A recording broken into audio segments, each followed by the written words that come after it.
Good morning, नमस्कार। स्वागत है आप सभी लोगों का आपके अपने channel learning is pure success पर। और हम आपके समक्ष एक बार फिर से प्रस्तुत हुए हैं आज का नया महत्वपूर्ण सेशन लेकर के, जो कि आपकी आगामी सीटेट परीक्षा की दृष्टि से बहुत ही महत्वपूर्ण होने वाला है। तो कैसे हैं आप सब लोग? उम्मीद करते हैं कि आप सब लोग बहुत ही अच्छे होंगे और बेहतर ढंग से अपनी स्टडी कर रहे होंगे। तो चलिए, आपसे निवेदन है कि आप सभी लोग ज़्यादा से ज़्यादा संख्या में क्लास से जुड़ जाइए, क्लास को लाइक कीजिए और शेयर कीजिए और चैनल को सब्सक्राइब कीजिए।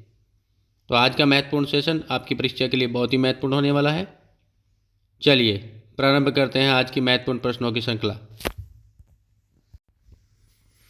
आज का हमारा पहला महत्वपूर्ण प्रश्न है हमारा, भारत में श्वेत क्रांति के जनक के रूप में किसे जाना जाता है? आपका ऑप्शन 1 है एम.एस. स्वामीनाथन, ऑप्शन 2 है वी कुरियन, ऑप्शन 3 है जी.एस. भल्ला और ऑप्शन डी है बलवंत राय मेहता। तो जल्दी से सही जवाब दीजिए, आपका सही जवाब क्या होगा? तो एम.एस. स्वामीनाथन, इनको क्या कहा जाता है? हरित क्रांति का जनक। क्या कहा जाता है? हरित क्रांति के जनक के रूप में इन्हें जाना जाता है। हरित क्रांति के जनक के रूप में इन्हें जाना जाता है। जल्दी से बताइए आपका राइट आंसर क्या होगा? बिल्कुल, option number 2 is the right answer, V Kurien. इनको वर्गीज कुरियन कहा जाता है। क्या कहा जाता है इनको? वर्गीज कुरियन कहा जाता है, वर्गीज कुरियन। और ध्यान रखिएगा, मिल्क मैन ऑफ इंडिया भी इनको कहा जाता है। मिल्क मैन के नाम से भी इन्हें जाना जाता है, मिल्क मैन के नाम से भी इन्हें जाना जाता है। तो बहुत ही महत्वपूर्ण है। चलिए इसके बारे में विस्तार से थोड़ी चर्चा कर लेते हैं। देखिए, ऑपरेशन फ्लड को भारत में श्वेत क्रांति के नाम से जाना जाता है। तो देखिए, सबसे पहला प्रश्न इसे बनता है, अगर पूछा जाए कि भारत में ऑपरेशन फ्लड को किस नाम से जाना जाता है, तो श्वेत क्रांति के नाम से जाना जाता है। ये आपसे पूछ सकता है कि श्वेत क्रांति को किस नाम से जाना जाता है, तो ऑपरेशन फ्लड के नाम से जाना जाता है। नेक्स्ट पॉइंट है आपका, दुग्ध उत्पादन को बढ़ाने के लिए कार्यक्रम, दुग्ध उत्पादन को बढ़ाने के कार्यक्रम को श्वेत क्रांति कहा जाता है। नेक्स्ट, भारत में श्वेत क्रांति के जनक कौन है? वर्गीज कुरियन है, जैसे कि आपसे अभी प्रश्न में पूछा गया है। और इनको मिल्क मैन ऑफ इंडिया के नाम से भी जाना जाता है। किसे जाना जाता है? मिल्क मैन ऑफ इंडिया के नाम से वर्गीज कुरियन को जाना जाता है। और भारतीय डेयरी संघ ने वर्गीज कुरियन के जन्मदिन को राष्ट्रीय दुग्ध दिवस के रूप में मनाने का जो है निर्णय लिया है। क्या कि भारतीय डेयरी संघ ने वर्गीज कुरियन के जन्मदिन को राष्ट्रीय दुग्ध दिवस कब होता है? 26 नवंबर को होता है। कब होता है? 26 नवंबर को होता है। तो इस दिन को जो है इनके जन्म दिवस के रूप में मनाने का निर्णय लिया। और राष्ट्रीय दुग्ध दिवस आपका देखिए 26 नवंबर को मनाया जाता है। और अनफिनिश्ड ड्रीम वर्गीज कुरियन द्वारा लिखित पुस्तक है, इंपॉर्टेंट है। और राष्ट्रीय डेयरी विकास बोर्ड आनंद कहाँ पे है? गुजरात में है। कहाँ पे है? गुजरात में है, इंपॉर्टेंट है। विश्व में दूध और दुग्ध उत्पादकों का सबसे बड़ा उत्पादक कौन है? भारत है। विश्व में हरित क्रांति के जनक नॉर्मन ई बोरलॉग। तो आपसे हमने पहले बताया था कि भारत में पूछा जाए तो कौन है? एम.एस. स्वामीनाथन है। और विश्व में पूछा जाए तो कौन है? आपका नॉर्मन ई बोरलॉग है। तो ये आप ध्यान रखिएगा, यहाँ से एक महत्वपूर्ण प्रश्न जरूर बनता है। तो एक बार फिर रिवाइज कर लेते हैं। ऑपरेशन फ्लड को भारत में श्वेत क्रांति के नाम से जाना जाता है या श्वेत क्रांति कहा जाता है। और दूध के उत्पादन को बढ़ाने के कार्यक्रम को श्वेत क्रांति कहते हैं। नेक्स्ट, आपका भारत में श्वेत क्रांति के जनक वर्गीज कुरियन है। और भारत में मिल्क मैन ऑफ इंडिया किसे कहा जाता है? वर्गीज कुरियन को कहा जाता है। और भारतीय डेयरी संघ ने वर्गीज कुरियन के जन्मदिन को राष्ट्रीय दुग्ध दिवस के रूप में मनाने का निर्णय लिया। नेक्स्ट पॉइंट था हमारा, राष्ट्रीय दुग्ध दिवस कब मनाया जाता है? तो ये 26 नवंबर को मनाया जाता है। और वर्गीज कुरियन द्वारा लिखित पुस्तक का नाम क्या है? Unfinished dream. नेक्स्ट, राष्ट्रीय डेयरी विकास बोर्ड कहाँ है? आनंद, गुजरात में है। और राष्ट्रीय डेयरी अनुसंधान संस्थान करनाल, हरियाणा में है। कहाँ पर है? राष्ट्रीय डेयरी अनुसंधान संस्थान करनाल, हरियाणा में है। करनाल, हरियाणा में है। नेक्स्ट, विश्व में दूध और दुग्ध उत्पादों का सबसे बड़ा उत्पादक कौन है? भारत। और विश्व में हरित क्रांति के जनक कौन है? नॉर्मन ई बोरलॉग हैं। चलिए, बहुत ही इंपॉर्टेंट है आपकी परीक्षा के लिए। चलिए चलते हैं नेक्स्ट। अगला महत्वपूर्ण प्रश्न है हमारा, जैन धर्म के, यहाँ पे के है, जैन धर्म के पहले तीर्थकर कौन थे? जैन धर्म के पहले तीर्थकर कौन थे? ऑप्शन 1 है आपका अरिष्टनेमी, ऑप्शन 2 है आपका पार्श्वनाथ, ऑप्शन 3 है अजीतनाथ, ऑप्शन 3 है ऋषभनाथ। तो जल्दी से आपका आंसर दीजिए, क्या होगा आपका राइट आंसर? बिल्कुल, फॉर इज सही आंसर, ऋषभदेव कौन थे? जैन धर्म के पहले जो है तीर्थकर थे। आगे आपसे पूछा जाए कि जैन धर्म के दूसरे तीर्थकर कौन थे, तो कौन थे? अजीतनाथ थे। नेक्स्ट पूछा जाए जैन धर्म के तीसरे तीर्थकर कौन थे, तो संभवनाथ थे। और आगे आपसे पूछा जाए कि जैन धर्म के 22वें तीर्थकर कौन थे, तो अरिष्टनेमी थे। और पूछा जाए 23वें तीर्थकर कौन थे, तो पार्श्वनाथ थे। और पूछा जाए 24वें जैन तीर्थकर कौन थे, तो महावीर स्वामी थे। तो आपकी परीक्षा के लिए बहुत ही महत्वपूर्ण, जैन धर्म के पहले तीर्थकर कौन थे? तो ऋषभनाथ थे। नेक्स्ट, जैन धर्म के दूसरे तीर्थकर आपसे पूछा जाए तो अजितनाथ। जैन धर्म के तीसरे तीर्थकर तो संभवनाथ। और जैन धर्म के 22वें तीर्थकर तो अरिष्टिनेमि। और जैन धर्म के 23वें तीर्थकर तो पार्श्वनाथ। और जैन धर्म के 24वें तीर्थकर कौन थे? महावीर स्वामी। सभी को पता है। चलिए, बहुत ही महत्वपूर्ण है, स्क्रीनशॉट लीजिए। चलिए चलते हैं नेक्स्ट। अगला महत्वपूर्ण प्रश्न है, पानीपत का तीसरा युद्ध कब लड़ा गया था? पानीपत का तीसरा युद्ध में लड़ा गया था। पानीपत का तीसरा युद्ध कब लड़ा गया था? Option A 1761, option 2 1739, option 3 1526, option D option 4 1556। तो आपका सही आंसर क्या होगा? पानीपत का युद्ध में लड़ा गया था। तो बताइए, 1761 में लड़ा गया था, 1739 में लड़ा गया था, 1526 में लड़ा गया था, या 1556 में लड़ा गया था? यहाँ हम आपको बता देते हैं, पानीपत का फर्स्ट जो युद्ध था वो कब लड़ा गया था? 1526 में लड़ा गया था। सेकंड जो लड़ा गया था वो 1556 में लड़ा गया था। और थर्ड जो लड़ा गया था वो आपका 1761 में लड़ा गया था। तो बताइए आपका राइट आंसर क्या होगा? तो राइट आंसर होगा आपका ए, 1761 में पानीपत का पहला युद्ध लड़ा गया था। तो आपसे प्रश्न यहाँ से बन सकता है, आपकी इंपॉर्टेंट है, बहुत आपके लिए इंपॉर्टेंट है। यहाँ से प्रश्न बनता है, फर्स्ट पूछा जाए तो 1526 में लड़ा गया था, सेकंड पूछा जाए तो 1556 में लड़ा गया था, और थर्ड पूछा जाए तो 1761 में लड़ा गया था। और जैसा कि यहाँ से पूछा गया है पानीपत का तीसरा युद्ध, तो यह 1761 में लड़ा गया था मराठा और अहमद शाह अब्दाली के बीच। तो बहुत ही इंपॉर्टेंट है। चलिए इसके बारे में विस्तार से बता देते हैं थोड़ा सा आपको, जहाँ से निश्चित तौर पर आपका प्रश्न बनेगा। चलिए चलते हैं नेक्स्ट। तो ये कुछ इंपॉर्टेंट फैक्ट हैं जहाँ से प्रश्न आपकी परीक्षा में बनता है, केवल आप इन्हें पढ़ लीजिए, यहाँ से निश्चित तौर पर आपको प्रश्न मिल जाएगा। तो क्या पूछा जाएगा आपसे? पानीपत का अगर प्रथम युद्ध पूछा जाए तो ये 1526 यानी कि 21 अप्रैल, ये एक फिक्स डेट है, 21 अप्रैल 1526 को लड़ा गया था। बाबर और इब्राहिम लोदी के बीच लड़ा गया था। नेक्स्ट पूछा जाए पानीपत का दूसरा युद्ध। पानीपत का दूसरा युद्ध तो ये 1556 यानी कि 5 नवंबर 1556 में जो है बैरम खां जो अकबर का सेनापति था और हेमू जो शेर शाह सूरी का सेनापति था, इनके बीच लड़ा गया था।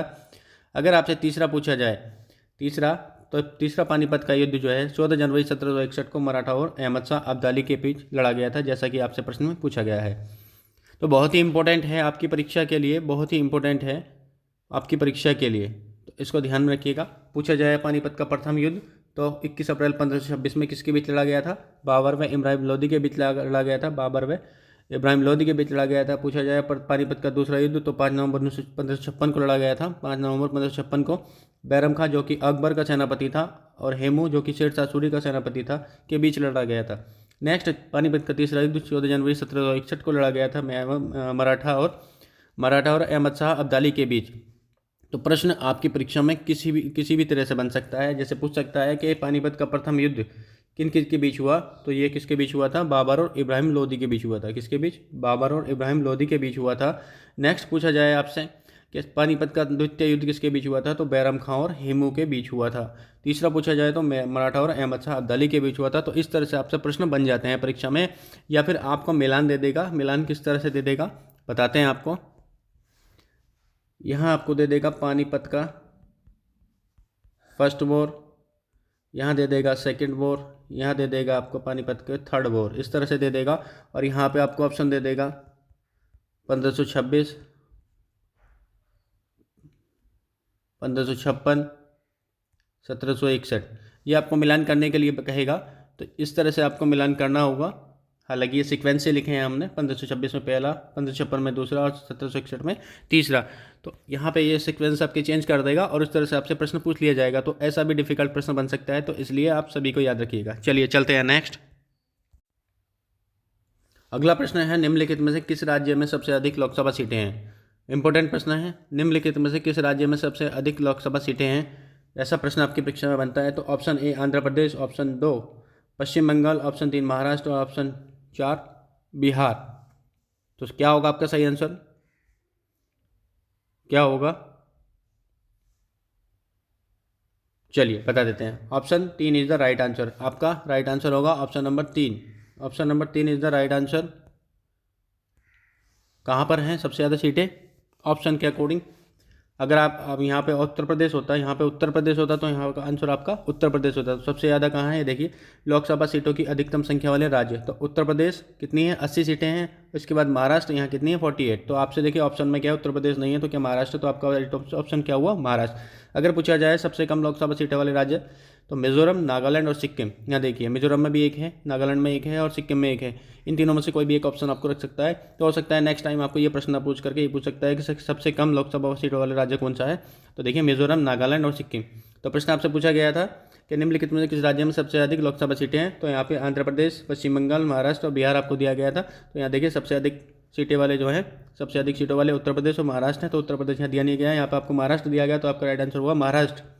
राइट आंसर हुआ आपका महाराष्ट्र। तो महाराष्ट्र में सबसे ज़्यादा लोकसभा सीटें हैं इसके अकॉर्डिंग। चलिए चलते हैं नेक्स्ट। स्क्रीनशॉट लेना चाहें स्क्रीनशॉट ले सकते हैं। नेक्स्ट प्रश्न है हमारा, उपचारात्मक शिक्षकों को विद्यार्थियों की अधिगम की विशेषताओं और क्षमताओं को समायोजित करने के लिए पाठ्यक्रम को डैश करना चाहिए। उपचारात्मक शिक्षण में शिक्षकों को, उपचारात्मक शिक्षण है यहाँ पे, उपचारात्मक शिक्षण है यहाँ पे, उपचारात्मक शिक्षण में शिक्षकों को विद्यार्थियों की अधिगम विशेषताओं और क्षमताओं को समायोजित करने के लिए पाठ्यक्रम को डैश करना चाहिए। ऑप्शन ए उपेक्षा करनी चाहिए, ऑप्शन 2 अनुकूलन, ऑप्शन 3 संशोधित, ऑप्शन डी, ऑप्शन 4 है आपका 2 और 3। तो बताइए राइट आंसर क्या होगा आपका। तो उपेक्षा तो बिल्कुल नहीं करनी चाहिए, उपेक्षा तो बिल्कुल नहीं करनी चाहिए, गलत है। सेकंड है आपका अनुकूल, और तीसरा है आपका संशोधित और चौथा है आपका तो 2 और 3 इसका राइट आंसर होगा। क्या होगा, 2 और 3, अनुकूल और संशोधित, अनुकूल और संशोधित। तो क्या करना चाहिए, शिक्षकों को विद्यार्थियों की अधिगम विशेषताओं और क्षमताओं को समायोजित करने के लिए पाठ्यक्रम को उनके अनुकूल करना चाहिए और संशोधित करना चाहिए। तो चलिए चलते हैं नेक्स्ट प्रश्न है हमारा, शिक्षण में सामाजिक रचनावाद बल देता है। शिक्षण में सामाजिक रचनावाद बल देता है। परीक्षा आधारित अधिगम पर, सूचना आधारित अधिगम पर, प्रयोगात्मक अधिगम पर और निष्क्रिय अधिगम पर। तो जल्दी से बताइए आपका राइट आंसर क्या होगा। आपका राइट आंसर क्या होगा, शिक्षण में सामाजिक रचनावाद बल देता है। परीक्षा आधारित अधिगम पर, नहीं, बिल्कुल नहीं देगा। नेक्स्ट सूचना आधारित अधिगम पर, बिल्कुल नहीं देगा। नेक्स्ट प्रयोगात्मक अधिगम पर और निष्क्रिय तो बिल्कुल नहीं देगा, सक्रिय होता है। तो क्या होगा, option 3 is the right answer, प्रयोगात्मक अधिगम पर, प्रयोगात्मक अधिगम पर। तो यहाँ पे आपका राइट आंसर क्या होगा, ऑप्शन नंबर 3 प्रयोगात्मक अधिगम पर। चलिए चलते हैं नेक्स्ट प्रश्न है हमारा, कक्षा में गतिविधियों का नियोजन और आयोजन करते समय जिन मुख्य सिद्धांतों को ध्यान में रखा जाना चाहिए वे हैं। ऑप्शन ए, ऐसी गतिविधियों का चयन करना चाहिए जो पाठ्यक्रम से निकटता से संबंधित हों, उन्हें शैक्षिक रूप से प्रासंगिक होना चाहिए। अगला ऑप्शन है आपका, सह शैक्षिक गतिविधियाँ विद्यालय के समय के भीतर होनी चाहिए ताकि सभी भाग ले सकें। नेक्स्ट है आपका, जहाँ तक संभव हो सभी विद्यार्थियों को विद्यालय में चल रही किसी न किसी गतिविधि में भाग लेना चाहिए। और 4 है आपका, उपरोक्त सभी। तो बताइए राइट आंसर आपका क्या होगा, राइट आंसर आपका क्या होगा बताइए। कक्षा में गतिविधियों का नियोजन और आयोजन करते समय जिन मुख्य सिद्धांतों को ध्यान में रखना चाहिए वे हैं। तो ऑप्शन 1 है आपका, ऐसी गतिविधियों का चयन करना चाहिए जो पाठ्यक्रम से निकटता से संबंधित हो, उन्हें शैक्षिक रूप से प्रासंगिक बिल्कुल होना चाहिए। तो ऐसी गतिविधियों को शामिल करना चाहिए जो पाठ्यक्रम से निकट हो, यानी कि पाठ्यक्रम के आसपास हो, और उन्हें शैक्षिक रूप से प्रासंगिक होना चाहिए। नेक्स्ट, सह शैक्षिक गतिविधियाँ विद्यालय के भीतर होनी चाहिए ताकि सभी लोग बिल्कुल होनी चाहिए। सह शैक्षिक सभी गतिविधियाँ जो है विद्यालय के अंदर होनी चाहिए, जिससे सभी बच्चे उसमें भाग ले सकें। नेक्स्ट है आपका, जहाँ तक संभव हो सभी विद्यार्थियों को विद्यालय में चल रही किसी न किसी गतिविधि में भाग लेना चाहिए, बिल्कुल लेना चाहिए। तो यहाँ पे आपका ऑप्शन 4 राइट होगा, उपरोक्त सभी। चलिए चलते हैं नेक्स्ट प्रश्न है हमारा, निम्नलिखित में से कौन सी एक कक्षा में भौगोलिक पर्यवेक्षण की एक सहायक सामग्री नहीं है। ऐसा प्रश्न आपकी परीक्षा में बहुत बनता है, इंपॉर्टेंट है। निम्नलिखित में से कौन सी एक कक्षा में भौगोलिक पर्यवेक्षण की एक सहायक सामग्री नहीं है। ऑप्शन ए ग्लोब, ऑप्शन 2 प्राकृतिक खोज, ऑप्शन 2 प्राकृतिक खोज, ऑप्शन 3 आलेख और ऑप्शन 4 मॉडल। तो निम्नलिखित में से कौन सी एक कक्षा में भौगोलिक पर्यवेक्षण की सहायक सामग्री नहीं है। अब देखिए कक्षा में कौन सी चीज़ हो सकती है। देखिए नंबर 1 ग्लोब कक्षा में हो सकता है, बिल्कुल हो सकता है। आलेख बिल्कुल हो सकता है, आलेख। मॉडल बिल्कुल हो सकता है, मॉडल कक्षा में मॉडल बना सकते हैं, लाया जा सकता है। प्राकृतिक खोज, ये देखिए क्या है, प्राकृतिक खोज। तो आपका राइट आंसर क्या होगा, प्राकृतिक खोज। ये सभी क्या है आपका, तो ये कक्षा में एक भौगोलिक पर्यावरण की सहायक सामग्री है। क्या है ये, सहायक सामग्री हैं, सहायक सामग्री है। तो ये ग्लोब आलेख मॉडल ये क्या है कक्षा में सहायक सामग्री हैं। चलिए स्क्रीनशॉट लीजिए, चलते हैं नेक्स्ट। नेक्स्ट प्रश्न है हमारा सामाजिक विज्ञान में मूल्यांकन का प्राथमिक उद्देश्य। सामाजिक विज्ञान में मूल्यांकन का प्राथमिक उद्देश्य क्या है? ऑप्शन नंबर 1 पाठ्य पुस्तक के ज्ञान को याद करना और सभी शिक्षार्थियों के लिए परीक्षा के तनाव को कम करना। ऑप्शन नंबर 2 है आपका सीखने वालों को श्रेणीबद्ध और लेबल करना, यानी कि सीखने वालों को श्रेणीबद्ध करना और लेबल करना। 3 है आपका शिक्षार्थियों के बीच सामाजिक अंतर को उजागर करना, और नंबर 4 है आपका शिक्षार्थियों को प्रतिक्रिया देना और उनके लिए मानक स्थापित करने के लिए प्रयास करना। तो जल्दी से बताइए क्या होगा आपका राइट आंसर। यहाँ पे आपको बिल्कुल सटीक सही जवाब देना है, जो सबसे सटीक विकल्प हो वो आपको देना है। तो पाठ्य पुस्तक के ज्ञान को याद करना नहीं, ये नहीं होगा। सेकंड आपका सीखने वालों को श्रेणीबद्ध करना और लेबल करना, ऐसा भी नहीं होगा कि सीखने वालों को श्रेणीबद्ध किया जाए। नेक्स्ट शिक्षार्थियों के बीच सामाजिक अंतर को उजागर करना, कि नहीं, इसमें यहाँ कोई सामाजिक अंतर का उजागर नहीं करना, ये भी नहीं होगा। तो आपका क्या होगा शिक्षार्थियों को प्रतिक्रिया देना और उनके लिए मानक स्थापित करने का प्रयास करना। तो option 4 is the right answer.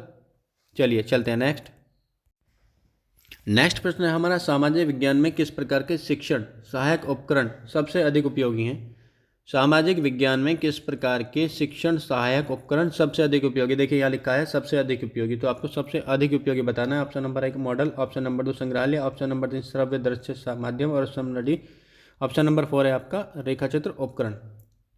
क्या? Option number 1 model, option number 2 संग्रहालय, ऑप्शन नंबर 3 दृश्य श्रव्य साधन माध्यम और ऑप्शन नंबर 4 है आपका रेखाचित्र उपकरण।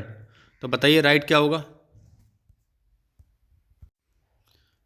सबसे पहले तो जब आप प्रश्न पढ़ रहे होते हैं तो आप ध्यान रखिए कि प्रश्न में पूछा क्या गया है।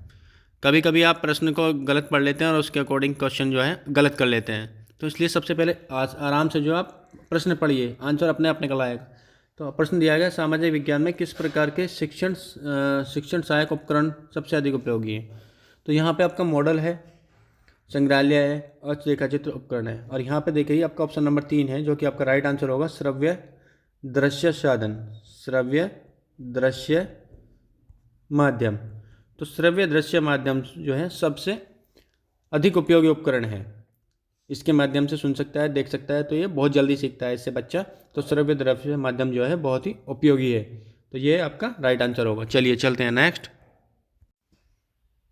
अगला प्रश्न है हमारा उच्च प्राथमिक स्तर पर सामाजिक विज्ञान में कौन सा विषय शामिल नहीं है? उच्च प्राथमिक स्तर पर सामाजिक विज्ञान में कौन सा विषय शामिल नहीं है? ऑप्शन 1 दर्शन शास्त्र, ऑप्शन नंबर 2 राजनीति शास्त्र, ऑप्शन नंबर 3 भूगोल, ऑप्शन नंबर 4 इतिहास। तो जल्दी से बताइए आपका राइट आंसर क्या होगा। इस प्रकार का प्रश्न आपकी परीक्षा में हमेशा बनता आया है, परीक्षा में और बनेगा। अब देख लीजिए यहाँ पर राजनीति विज्ञान, भूगोल और इतिहास ये सब क्या है? ये सामाजिक विज्ञान में शामिल है। क्या है? सामाजिक विज्ञान में शामिल हैं। तो यहाँ पे क्या नहीं होगा? दर्शन शास्त्र शामिल नहीं होगा। तो आपका राइट आंसर होगा ऑप्शन नंबर ए। यहाँ पर आपका हो सकता है कि आपको परीक्षा में दे दे इतिहास, भूगोल, राजनीति शास्त्र, और यहाँ पे आपको दे सकता है मनोविज्ञान भी आपका ऑप्शन दे सकता है। देख लीजिएगा प्रश्न आएगा ऐसा आपका, इसलिए ध्यान से देखिए। तो यहाँ पे क्या होगा? आपका इतिहास ठीक होगा, भूगोल ठीक होगा, राजनीति विज्ञान ठीक होगा, पर क्या होगा? मनोविज्ञान ठीक नहीं होगा। तो इस तरह से दर्शन शास्त्र क्या है? दर्शन शास्त्र यहाँ पर आपका आंसर नहीं है। तो उच्च प्राथमिक स्तर पर सामाजिक विज्ञान में कौन सा विषय शामिल नहीं है? दर्शन शास्त्र। चलिए चलते हैं नेक्स्ट। अगला महत्वपूर्ण प्रश्न है हमारा सामाजिक विज्ञान शिक्षण की मुख्य समस्या है। बहुत ही इंपॉर्टेंट क्वेश्चन है। देखिए बहुत ही इंपॉर्टेंट क्वेश्चन है, ध्यान रखिएगा। नंबर 1 परंपरागत शिक्षण पद्धतियाँ, पुस्तकालय सुविधाओं का अभाव, अप्रशिक्षित शिक्षक और ये सभी।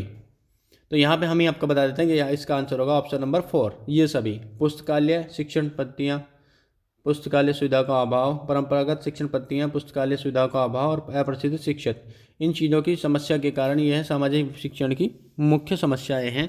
अब हम आपको बता देते हैं कि आपकी परीक्षा में ये जो टेबल दी गई है यहीं से प्रश्न बनेगा। सबसे पहले क्या होता है? सामाजिक विज्ञान की मुख्य समस्या जो होती है उसमें क्या होता है कि अप्रशिक्षित शिक्षक का होना। नंबर 2 आपका पुस्तकालय सुविधाओं का अभाव। नंबर 3 श्रव्य दृश्य सहायता का कम उपयोग। नंबर 4 आपका पारंपरिक परीक्षा प्रणाली, यानी कि जो प्रणाली आ रही है वही चली आ रही है, इसमें कोई बदलाव ना होना। पारंपरिक शिक्षण पद्धतियाँ भी इनमें कोई बदलाव नहीं हो रहा है, ये भी जो कि तो हैं। और अपर्याप्त प्रशिक्षण सुविधाओं का अभाव। तो यहाँ पर देखिए इंपॉर्टेंट है, अप्रशिक्षित शिक्षकों का अभाव, पुस्तकालय सुविधाओं का अभाव, श्रव्य दृश्य सहायता का कम उपयोग, पारंपरिक परीक्षा प्रणाली, पारंपरिक शिक्षण पद्धतियाँ, अपर्याप्त प्रशिक्षण सुविधाओं का अभाव। ये मुख्य समस्या है। किसकी समस्या है? मुख्य ये सामाजिक, किसकी है ये? सामाजिक विज्ञान शिक्षण की, सामाजिक विज्ञान शिक्षण की मुख्य समस्याएं हैं। तो यहाँ पे आपका राइट आंसर था ऑप्शन नंबर 1, 2, 3, यानी कि परंपरागत शिक्षण पद्धतियों का अभाव, देखिए यहाँ पे है इसमें। और पुस्तकालय सुविधाओं का अभाव, ये भी यहाँ पे है देखिए इसमें। और अप्रसिद्ध शिक्षक, ये भी यहाँ पे है इसमें। तो यहीं से आपसे प्रश्न बनता है, तो स्क्रीनशॉट ले लीजिएगा, बहुत ही इंपॉर्टेंट है। चलिए चलते हैं नेक्स्ट। अगला महत्वपूर्ण प्रश्न है, सामाजिक विज्ञान विषय पर कक्षा चर्चा शुरू करने के लिए सबसे उपयुक्त चयन कीजिए। सामाजिक विज्ञान विषय पर कक्षा चर्चा शुरू करने के लिए सबसे उपयुक्त का चयन कीजिए। यह छात्रों को व्यस्त रखता है, यह परीक्षण करता है कि छात्रों ने मीडिया से क्या सीखा है, यह छात्रों को विषय से संबंधित और खुद को अभिव्यक्त करने में सक्षमता प्रदान करता है। और अगला है आपका, इससे शिक्षकों को बोलने में कम समय लगता है। तो सबसे उचित विकल्प का चयन करना है। तो यह छात्रों को व्यस्त रखता है, बिल्कुल गलत होगा। नेक्स्ट, यह परीक्षण करता है कि छात्रों ने मीडिया से क्या सीखा, यह भी नहीं होगा। नेक्स्ट आपका, यह छात्रों को विषय से संबंधित और खुद को अभिव्यक्ति, देखिए यहाँ पे, देखिए यहाँ करके सीखने की बात आ रही है, क्या आ रही है? करके सीखने वाली बात आ रही है। तो ये आपका बिल्कुल राइट होगा आंसर। यह छात्रों को विषय से संबंधित और खुद को अभिव्यक्त करने में सक्षमता प्रदान करता है। क्या करता है? सक्षमता प्रदान करता है। तो ये आपका राइट आंसर होगा। इसमें शिक्षकों को जो बोलने का समय कम हो जाता है, मतलब शिक्षकों के बोलने का समय कम हो जाता है, बिल्कुल गलत है। तो option number 3 is the right answer. यह छात्रों को विषय से संबंधित और खुद को अभिव्यक्त करने में सक्षमता प्रदान करता है। चलिए चलते हैं नेक्स्ट। अगला महत्वपूर्ण प्रश्न है हमारा, लक्षद्वीप कहाँ स्थित है? लक्षद्वीप कहाँ स्थित है? ऑप्शन नंबर 1 प्रशांत महासागर, ऑप्शन नंबर 2 अरब सागर, ऑप्शन नंबर 3 अटलांटिक महासागर, ऑप्शन नंबर डी आपका, ऑप्शन नंबर 4 है आपका बंगाल की खाड़ी। तो जल्दी से जवाब दीजिए, लक्षद्वीप कहाँ स्थित है? इंपॉर्टेंट है। तो लक्षद्वीप प्रशांत महासागर में है, अरब सागर में है, अटलांटिक महासागर में है, या बंगाल की खाड़ी में है? तो जल्दी से बताइए, तब तक बताते हैं। लक्षद्वीप क्या है? यह एक द्वीप समूह है जिसमें कितने द्वीप हैं? 36 द्वीप हैं। और इसका क्षेत्रफल कितना है? 32 वर्ग किलोमीटर है। क्या है? 32 वर्ग किलोमीटर है। और भारत का सबसे छोटा केंद्र शासित क्या है? प्रदेश लक्षद्वीप है, भारत का सबसे छोटा। यहाँ से प्रश्न बन जाता है। प्रश्न ये भी पूछ सकता है कि लक्षद्वीप में कितने द्वीप समूह है? तो 36 द्वीप समूह है। और कितने वर्ग क्षेत्रफल में है? तो 32 वर्ग किलोमीटर क्षेत्रफल में फैला हुआ है। और भारत का सबसे छोटा केंद्र शासित प्रदेश है। तो यहाँ से प्रश्न सीधा सीधा बनता है। तो जल्दी से बताइए, प्रशांत महासागर के बारे में आपसे पूछा जाए तो प्रशांत महासागर क्या है? विश्व का सबसे बड़ा महासागर है प्रशांत महासागर। विश्व का सबसे बड़ा महासागर है। और पृथ्वी पर सबसे गहरा स्थान प्रशांत महासागर की मेरियाना ट्रेंच यहीं पर है। मेरियाना ट्रेंच पूछा जाता है ना कि विश्व की सबसे गहरी जो है ट्रेंच कौन सी है, पृथ्वी पर सबसे गहरा स्थान कौन सा है? तो वो प्रशांत महासागर में है। इसको मेरियाना ट्रेंच के नाम से जाना जाता है। तो बताइए, नेक्स्ट आपसे पूछा अटलांटिक महासागर। तो अटलांटिक महासागर जो है ये पृथ्वी का दूसरा सबसे बड़ा महासागर है। क्या है? दूसरा सबसे बड़ा महासागर है। अगर बंगाल की खाड़ी पूछा जाए तो बंगाल की खाड़ी, प्रसिद्ध द्वीप समूह अंडमान निकोबार द्वीप समूह, भारत और म्यांमार के मेरगोई द्वीप समूह यहीं पर हैं। आपका राइट आंसर क्या होगा? बताइए जल्दी से। आपका राइट आंसर होगा ऑप्शन नंबर बी, अरब सागर। तो लक्षद्वीप कहाँ पर है? अरब सागर में है। तो ये आपका राइट आंसर था। तो बहुत ही इंपॉर्टेंट है, स्क्रीनशॉट लीजिए, स्क्रीनशॉट ले लीजिए। चलिए चलते हैं नेक्स्ट प्रश्न पर। अगला महत्वपूर्ण प्रश्न है, उज्जैन शहर। उज्जैन शहर को पहले किस नाम से जाना जाता है? ऑप्शन नंबर ए है Avantika, option number 2 Dwaravati, option number 3 Kanchi, option number 4 Ayodhya. तो बताइए, उज्जैन शहर को पहले किस नाम से जाना जाता था? उज्जैन शहर को पहले किस नाम से जाना जाता था? उज्जैन शहर को पहले किस नाम से जाना जाता था? तो किस नाम से जाना जाता था? अवंतिका के नाम से जाना जाता था। किस नाम से जाना जाता था? अवंतिका के। Option number A is the right answer. Option number A is the right answer. चलिए चलते हैं नेक्स्ट। नेक्स्ट क्वेश्चन है, तंतुओं से धागा बनाने की प्रक्रिया। तंतुओं से धागा बनाने की प्रक्रिया क्या कहलाती है? ऑप्शन नंबर 1 बुनाई, ऑप्शन नंबर 2 उठाई, ऑप्शन नंबर 3 कताई, ऑप्शन नंबर 4 बुनना। तो तंतुओं से धागा बनाने की प्रक्रिया क्या कहलाती है? तो क्या कहलाती है? जल्दी बताइए। कताई कहलाती है। क्या कहलाती है? कताई कहलाती है। इंपॉर्टेंट है, कताई कहलाती है। क्या कहलाती है? कताई कहलाती है। चलिए चलते हैं नेक्स्ट। नेक्स्ट प्रश्न है हमारा एशियाटिक सोसाइटी की स्थापना कब हुई थी। एशियाटिक सोसाइटी की स्थापना कब हुई थी। 1774 में, 1794 में, 1784 में, 1766 में। जल्दी से बताइए राइट आंसर क्या होगा आपका, जल्दी से बताइए राइट आंसर क्या होगा। तो राइट आंसर होगा आपका 1784 में। कब हुई थी। 1784 में। कब हुई थी। 1784 में हुई थी। एशियाटिक सोसाइटी की स्थापना कब हुई थी। 1784 में हुई थी। चलिए चलते हैं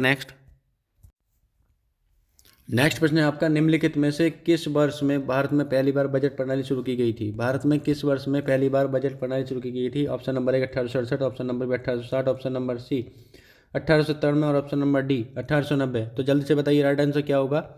निम्नलिखित में से किस वर्ष में भारत में पहली बार बजट प्रणाली शुरू की गई थी। तो option number B is the right answer 1860। Option number B is the right answer 1860। 1860 में पहली बार भारत में बजट प्रणाली शुरू की गई थी। चलिए चलते हैं नेक्स्ट प्रश्न है हमारा, आईन अकबरी के लेखक कौन है। नेक्स्ट प्रश्न है हमारा, आईन अकबरी के लेखक कौन है। Option number 1 Khafi Khan, option number 2 Abul Fazal, option number C Akbar, option number D Bhimsen. तो आप लोगों के पास समय बहुत कम है, किसी भी प्रश्न पर विस्तार से चर्चा करने का समय नहीं है। बस बहुत जल्दी जल्दी आप अपने प्रश्नों का रिवीजन कीजिए, क्योंकि आपकी परीक्षा बहुत ही निकट है। तो जल्दी से बताइए आपका ऑप्शन राइट क्या होगा। आईन अकबरी के लेखक कौन है। आईन अकबरी के लेखक कौन है। तो option number B is the right answer Abul Fazal. कौन है। अबुल फजल है। कौन है। अबुल फजल। तो option number B is the right answer Abul Fazal, Ain Akbari के लेखक। चलिए चलते हैं नेक्स्ट। अगला महत्वपूर्ण प्रश्न है, गोल गुंबज भारत के किस राज्य में स्थित है। गोल गुंबज भारत के किस राज्य में स्थित है। तो दिल्ली, केरल, कर्नाटका और महाराष्ट्र। तो कहाँ पे है गोल गुंबज, जल्दी बताइए गोल गुंबज कहाँ पे है। तो ये कर्नाटक में है। Option number C is the right answer. Option number C is the, Karnataka के बीजापुर में है। कहाँ पे है। कर्नाटक के बीजापुर में है। तो गोल गुंबज कहाँ है, भारत के किस राज्य में है। गोल गुंबज भारत के किस राज्य में है। तो कर्नाटक राज्य में है। किस राज्य में है गोल गुंबज। कर्नाटक में। कर्नाटक में। चलिए चलते हैं नेक्स्ट।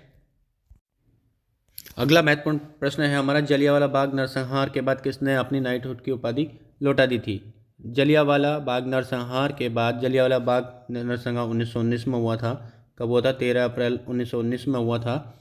तो जलियांवाला नरसंहार के बाद किसने अपने नाइटहुड की उपाधि त्याग दी थी। तो option number A B R Ambedkar ने, option number B, option number A B R Ambedkar, option number B Mahatma Gandhi, option number C Bal Gangadhar Tilak और option number D Rabindranath Tagore. सभी को पता होगा, इंपॉर्टेंट क्वेश्चन है। किसने त्याग दी थी जलियांवाला बाग नरसंहार के बाद अपनी नाइटहुड की क्या उपाधि।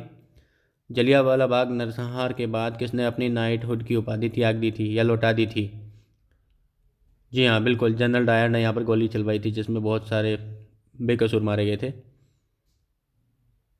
चलिए option number D is the right answer, बिल्कुल रविंद्रनाथ टैगोर। किसने।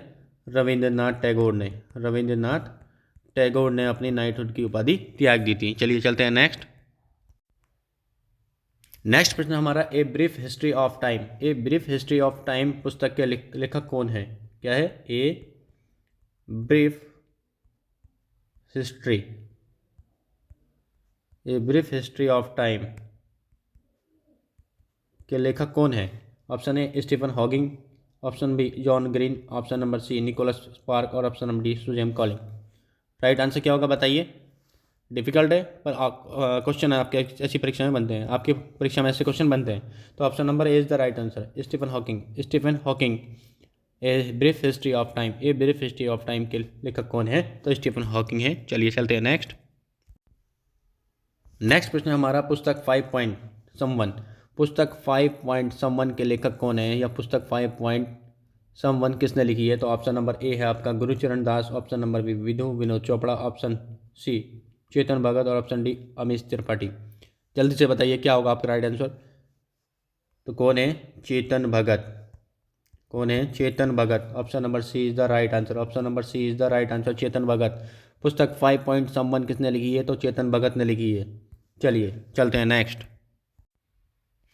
महत्वपूर्ण प्रश्न है हमारा, सामाजिक विज्ञान में आकलन का मुख्य उद्देश्य है। सामाजिक विज्ञान में आकलन का मुख्य उद्देश्य है। नंबर 1 पाठ्यपुस्तक की ज्ञान को याद करने की क्षमताओं का परीक्षण तथा सभी शिक्षार्थियों के लिए परीक्षा के तनाव को कम करना। नेक्स्ट है आपका शिक्षार्थियों को वर्गीकृत करके चिन्हित करने के लिए, शिक्षार्थियों को वर्गीकृत करके चिन्हित करने के लिए। नेक्स्ट है आपका शिक्षार्थियों के बीच सामाजिक विभेद को दर्शाने के लिए। और नेक्स्ट है आपका शिक्षार्थियों को प्रतिपुष्टि देना और मानक स्थापित करना, जिसको पाने के लिए ये प्रयासरत रहें। तो आकलन का मुख्य उद्देश्य क्या है बताइए। तो देखिए यहाँ पे पहले आपसे पूछा गया था कि मूल्यांकन क्या है, कि मूल्यांकन का मुख्य उद्देश्य क्या है, और यहाँ पे देखिए आपको आकलन या मूल्यांकन एक ही चीज़ है। अब देखिए यहाँ पे प्रश्न में आपसे पूछा है सामाजिक विज्ञान में आकलन का मुख्य उद्देश्य, मूल्यांकन जो आकलन दे दिया है, तो आपका राइट आंसर क्या होगा? Option number D is the right answer. शिक्षार्थियों को प्रतिपुष्टि देना और उनके लिए मानक स्थापित करना जिससे वो उनको पाने के लिए प्रयासरत रहें। चलिए चलते हैं नेक्स्ट। अगला प्रश्न है हमारा, बैरोमीटर का प्रयोग किया जाता है। बैरोमीटर का प्रयोग किया जाता है समुद्र के स्तर को मापने के लिए, वर्षा को मापने के लिए, वायुमंडलीय दाब को मापने के लिए, उपयुक्त में से कोई नहीं। तो जल्दी से बताइए राइट आंसर क्या होगा? बैरोमीटर का प्रयोग किया जाता है। बैरोमीटर का प्रयोग किया जाता है। बैरोमीटर तो बैरोमीटर से क्या मापा जाता है? तो क्या मापा जाता है? वायुमंडलीय दबाव। क्या मापा जाता है? वायुमंडलीय दबाव को मापा जाता है। तो आपका राइट आंसर क्या होगा? Option number C is the right answer, वायुमंडलीय दबाव को मापने के लिए। वायुमंडलीय दबाव को मापने के लिए। चलिए चलते हैं नेक्स्ट। नेक्स्ट प्रश्न हमारा, उच्च प्राथमिक स्तर पर सामाजिक एवं राजनीतिक जीवन की पाठ्यपुस्तकों का शिक्षण निम्नलिखित में से किस एक उपागम पर बल देता है? उच्च प्राथमिक स्तर पर सामाजिक एवं राजनीतिक जीवन की पाठ्यपुस्तक का शिक्षण निम्नलिखित में से किस एक उपागम पर बल देता है? ऑप्शन एक रट करके सीखना, ऑप्शन दो अवधारणाओं का संश्लेषण से सीखना, ऑप्शन नंबर सी वास्तविक जीवन की स्थितियों से सीखना, और ऑप्शन नंबर डी है आपका परिभाषा के द्वारा सीखना। तो आपका राइट आंसर क्या होगा? Option number C is the right answer, वास्तविक जीवन की स्थितियों से सीखना। इंपॉर्टेंट है, वास्तविक जीवन की स्थितियों से सीखना। चलिए चलते हैं नेक्स्ट। भाई रट करके तो सीखा नहीं जाएगा, ये तो पहले ही मना कर देगा। अवधारणाओं को संश्लेषण सीखना ये भी नहीं है, परिभाषा और द्वारा सीखना ऐसा भी नहीं होगा, तो ये वास्तविक जीवन से स्थितियों को जोड़ना और सीखना। चलिए चलते हैं आगे। अगला महत्वपूर्ण सेशन है, सामाजिक विज्ञान के विषयों के अध्ययन का महत्व इसलिए है क्योंकि बच्चे इससे सामाजिक विज्ञान के विषयों के अध्ययन का महत्व इसलिए है क्योंकि बच्चे इससे लोकतंत्र के बारे में सीखते हैं, समाज और उसके पर्यावरण को समझते हैं, भूत की घटनाओं का मूल्यांकन कर सकते हैं, प्राकृतिक संसाधनों को सुरक्षित रख सकते हैं। तो जल्दी से बताइए, लोकतंत्र के बारे में विस्तार से सीख सकते हैं? बिल्कुल नहीं होगा। समाज व उसके पर्यावरण को समझ सकते हैं? बिल्कुल राइट आंसर है, समाज व उसके पर्यावरण को समझ सकते हैं। भूत की घटनाओं का बिल्कुल नहीं होगा।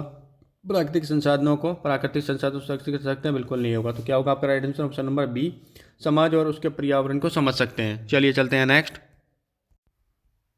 देखिए अगला प्रश्न फिर से आपसे आ गया है, विषय से संबंधित। एक बार पहले पूछा गया है पर फिर आ गया है एक प्रश्न, एक बार ही है, टाइपिंग मिस्टेक है। चलिए, उच्च प्राथमिक स्तर पर सामाजिक विज्ञान में शामिल हैं। ऑप्शन नंबर ए भूगोल, इतिहास, राजनीति शास्त्र, अर्थशास्त्र। ऑप्शन नंबर ए इतिहास, भूगोल, अर्थशास्त्र और पर्यावरण विज्ञान। ऑप्शन नंबर 3 राजनीतिक विज्ञान, भूगोल और समाजशास्त्र। इतिहास भूगोल, राजनीति शास्त्र, राजनीति विज्ञान, भूगोल, इतिहास और समाजशास्त्र। ऑप्शन नंबर इतिहास, भूगोल, राजनीति विज्ञान और पर्यावरण विज्ञान। तो पर्यावरण तो है ही नहीं, देखिए यहाँ भी पर्यावरण नहीं है। राजनीति विज्ञान, भूगोल, समाजशास्त्र यहाँ भी नहीं है। तो यहाँ क्या है सही सटीक आंसर? क्या है आपका? भूगोल, इतिहास, क्या होगा? भूगोल, इतिहास, राजनीति विज्ञान और अर्थशास्त्र। ए इज द राइट आंसर। चलिए चलते हैं नेक्स्ट। यहाँ से प्रश्न बनेगा जरूर आपकी परीक्षा में। नेक्स्ट प्रश्न है हमारा, सामाजिक विज्ञान के अध्यापक का उद्देश्य होना चाहिए। सामाजिक विज्ञान के अध्यापक का उद्देश्य होना चाहिए। ऑप्शन नंबर ए सामाजिक समरसता का विकास करना। ऑप्शन नंबर बी सामाजिक विज्ञान का नवनिर्माण करना। ऑप्शन नंबर सी सामाजिक समस्याओं का समाधान ढूंढना। और ऑप्शन नंबर डी उपरोक्त सभी। तो जल्दी से बताइए राइट आंसर आपका क्या होगा? सामाजिक विज्ञान के अध्यापक का उद्देश्य होना चाहिए। आप सामाजिक अध्ययन के टीचर बनने जा रहे हैं, आपको ये पता होना चाहिए, इंपॉर्टेंट है। तो क्या है? सामाजिक समरसता का विकास करना, बिल्कुल सही है। सामाजिक विज्ञान का नवनिर्माण करना, बिल्कुल सही है। सामाजिक समस्याओं का समाधान और उनको ढूंढना, सही है, बिल्कुल सही बात है। Option number D is the right answer, उपरोक्त सभी इसका सही आंसर है। चलिए चलते हैं आगे। अगला प्रश्न है हमारा, कक्षा में सामाजिक रूप में उपेक्षित बच्चों के प्रोत्साहन के लिए आप क्या करेंगे? कक्षा में सामाजिक रूप से उपेक्षित बच्चों के प्रोत्साहन के लिए आप क्या करेंगे? ऑप्शन एक सामाजिक कृतियों पर कटाक्ष करेंगे। अंधविश्वासों की उपेक्षा करेंगे। समाज की रीति रिवाजों का विश्लेषण करेंगे। समाज की बुराइयों को कम करने और अच्छाइयों को प्रोत्साहित करने को कहेंगे। तो जल्दी से बताइए राइट आंसर क्या होगा आपका? कक्षा में सामाजिक रूप से उपेक्षित बच्चों के प्रोत्साहन के लिए आप क्या करेंगे? आपके लिए बहुत ही महत्वपूर्ण है, आप शिक्षक बनने जा रहे हैं। नेक्स्ट, सामाजिक कृतियों पर कटाक्ष करेंगे, बिल्कुल नहीं करेंगे। सामाजिक कृतियों पर कटाक्ष नहीं करेंगे। अंधविश्वासों की उपेक्षा करेंगे, बिल्कुल कुछ नहीं करना है। नेक्स्ट, रीति रिवाजों का विश्लेषण करेंगे, कोई रीति रिवाजों का विश्लेषण नहीं करना है यहाँ पे। यहाँ आपको सामाजिक रूप से जो है बच्चों को प्रोत्साहन करना है, तो यहाँ क्या करेंगे, समाज की बुराइयों को कम करने और अच्छाइयों को प्रोत्साहित करने के लिए कहेंगे। तो ये आपका राइट आंसर होगा। चलिए चलते हैं नेक्स्ट प्रश्न है हमारा, सामाजिक विज्ञान विषय वस्तु का उद्देश्य होना चाहिए कि।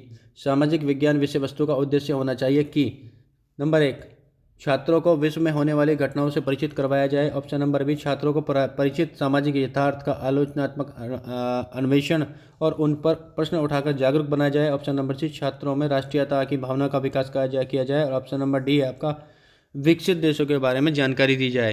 तो सबसे पहले हमने आपको बताया था कि प्रश्न अच्छे से पढ़ना है। सामाजिक विज्ञान विषय वस्तु का उद्देश्य होना चाहिए, तो छात्रों को विश्व में होने वाली घटनाओं से परिचित कराया जाए, बिल्कुल नहीं चाहिए, बिल्कुल नहीं होना चाहिए। छात्रों को परिचित सामाजिक यथार्थ का आलोचनात्मक अन्वेषण और उन पर प्रश्न उठाकर जागरूक, बिल्कुल जागरूक बनाना चाहिए, ये सबसे उचित विकल्प है। ऑप्शन नंबर बी उचित विकल्प है, आपका आंसर होगा ऑप्शन नंबर बी, छात्रों में राष्ट्रीय भावना, बिल्कुल नहीं। नेक्स्ट, राष्ट्रीय भावना का विकास करना चाहिए, पर यहाँ पे इस कंडीशन में नहीं कि सामाजिक विज्ञान विषय वस्तु का जो उद्देश्य होना चाहिए वो होना चाहिए छात्रों को परिचित सामाजिक यथार्थ का आलोचनात्मक अन्वेषण एवं उन पर जागरूक प्रश्न उठाकर जागरूक बनाना चाहिए, यानी कि उसके बारे में उन्हें बताना चाहिए और उनको उसके बारे में जागरूक बनाना चाहिए, ये सबसे उचित विकल्प होगा। चलिए चलते हैं next, option number B is the right answer, option number B is the right answer. चलिए चलते हैं नेक्स्ट प्रश्न है हमारा, प्रगतिशील शिक्षा पद्धति होती है, प्रगतिशील शिक्षा पद्धति होती है नंबर ए पुस्तक केंद्रित, नंबर बी बाल केंद्रित और नंबर सी अध्यापक केंद्रित और नंबर डी पाठ्यक्रम केंद्रित। तो यह हमारी क्लास का आज अंतिम प्रश्न है, जल्दी से जवाब दीजिए, जल्दी से जवाब दीजिए। प्रगतिशील शिक्षा में जल्दी जवाब दीजिए, प्रगतिशील शिक्षा में प्रगतिशील शिक्षा पद्धति होती है, कैसी होती है, पुस्तक केंद्रित, बाल केंद्रित या अध्यापक केंद्रित या पाठ्यक्रम केंद्रित। तो आपका राइट आंसर होगा ऑप्शन नंबर बी, कैसी होती है, बाल केंद्रित होती है, कैसी होती है, बाल केंद्रित होती है। तो प्रगतिशील शिक्षा पद्धति कैसी होती है, बाल केंद्रित होती है। तो यह आज की क्लास का हमारा अंतिम प्रश्न था और यहीं पर आज हम अपनी क्लास का समापन करते हैं और मिलते हैं जल्दी ही आपसे अगली ऐसी महत्वपूर्ण क्लास में। तो आप सभी लोग क्लास को शेयर कीजिए, लाइक कीजिए और चैनल को सब्सक्राइब कीजिए और बताइए कैसे लगी आपको हमारी आज की क्लास। और अंतिम बार आपसे निवेदन है कि आप लोग अपनी स्टडी को निरंतर करते रहिए ताकि आप सफल हो सकें। और देखना, अगर आप निरंतर अपनी स्टडी को करते रहेंगे तो आप निश्चित तौर पर सफल होंगे। तो इसी आशा के साथ समापन करते हैं आज की अपनी क्लास का और मिलते हैं जल्दी ही आपसे अगली क्लास में। तब तक के लिए जय हिंद, वंदे मातरम, धन्यवाद।